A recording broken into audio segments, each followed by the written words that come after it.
더 당당히 더 앞으로 혁신정의당 TV입니다. 그 두 번째로 당원은 의사결정에 더 참여하고 싶다 편입니다.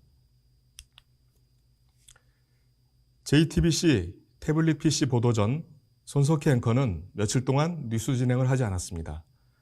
사실인지 모르겠지만 보도의 파급을 생각하며 몇 번의 검토를 거치느라 그랬던 것이 아닌가 합니다. 이 보도는 전국을 흔들었습니다. 정의당은 다른 정당보다 가장 먼저 대통령 퇴진을 외쳤습니다.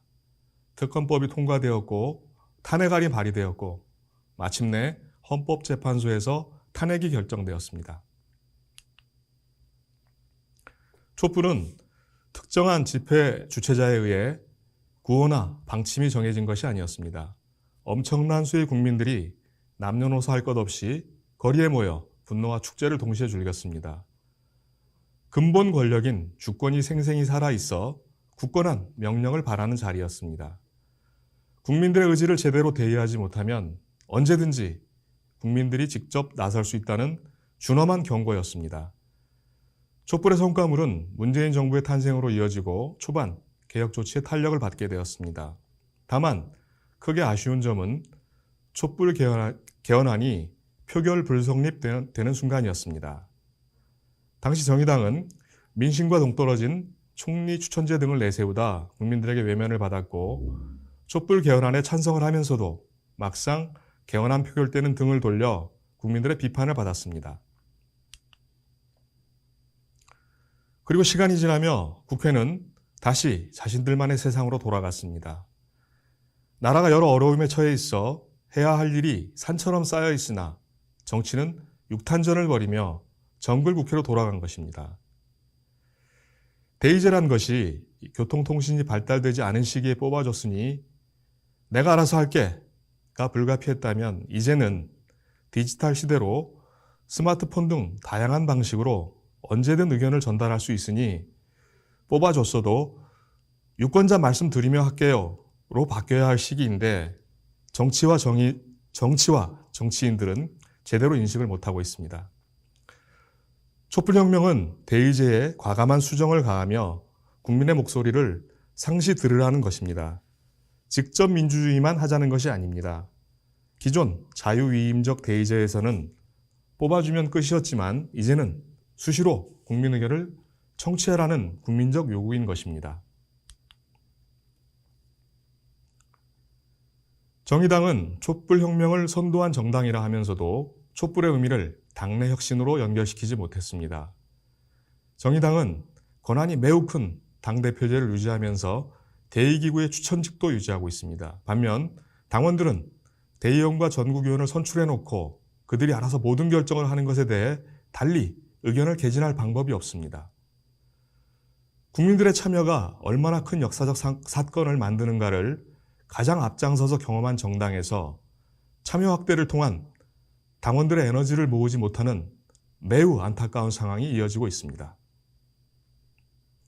생업에 전념하면서 당 활동에 참여하기는 쉽지 않습니다. 그럼에도 당원들은 에너지를 표출하고 싶습니다.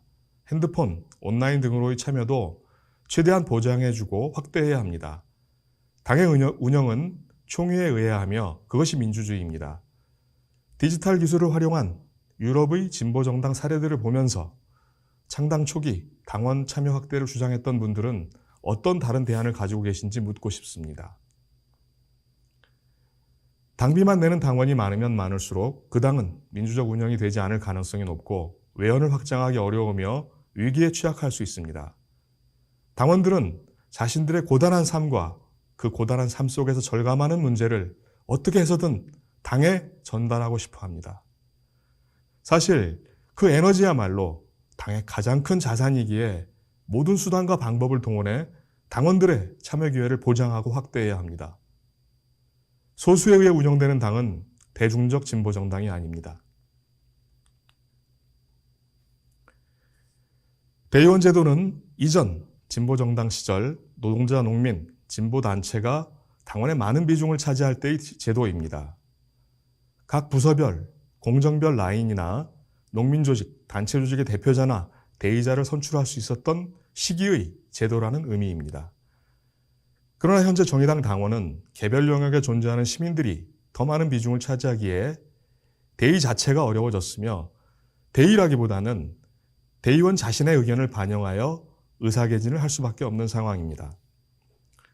지난 4기 대의원 대회도 200명 이상이 모이면 수기는 거의 불가능하고 회의 진행도 매우 어렵다는 것을 보여주었습니다. 그리고 2년에 한 번 모여서 무엇을 할 수 있나 하는 의문도 듭니다. 사회가 다양화되면서 당도 다양한 이해관계가 존재하고 당원의 총의를 모아야 할 안건들이 수시로 생기는 시대에 이에 부응하지 못하는 대의원 제도는 폐지되어야 합니다. 대의기구는 전국위원회로 일원화하고 대의원 대회가 갖는 권한은 사안에 따라서 당원 총투표와 전국위원회로 분산해야 합니다. 또한 전국위원회는 2달에 한 번이 아니라 정의당 문화와 수준에 맞는 온라인 의사결정 시스템을 개발하여 수시로 의사결정을 해야 합니다.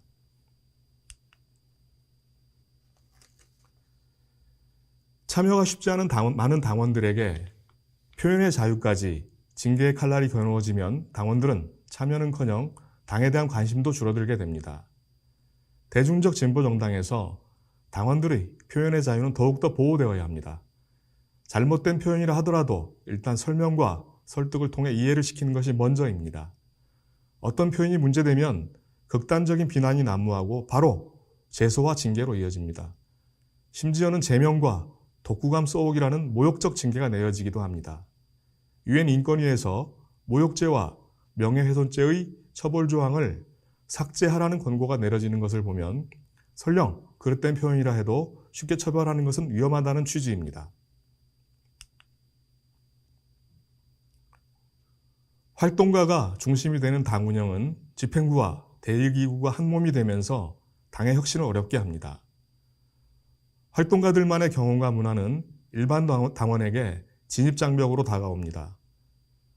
당원의 자발적 참여는 계속 감소하게 되고 그들만의 문화에 그들만 동의하는 정책과 노선이 나와 탈당과 국민의 외면을 받는 일이 발생합니다. 당원들은 의사결정에 더 참여하고 싶습니다. 사람은 운동하고 싶고 취미생활도 하며 에너지를 발산합니다. 정치적 의견을 내는 것도 마찬가지입니다. 혈도가 막히면 만병의 근원인 것처럼 당원들도 에너지를 발산할 수 있게 해야 합니다.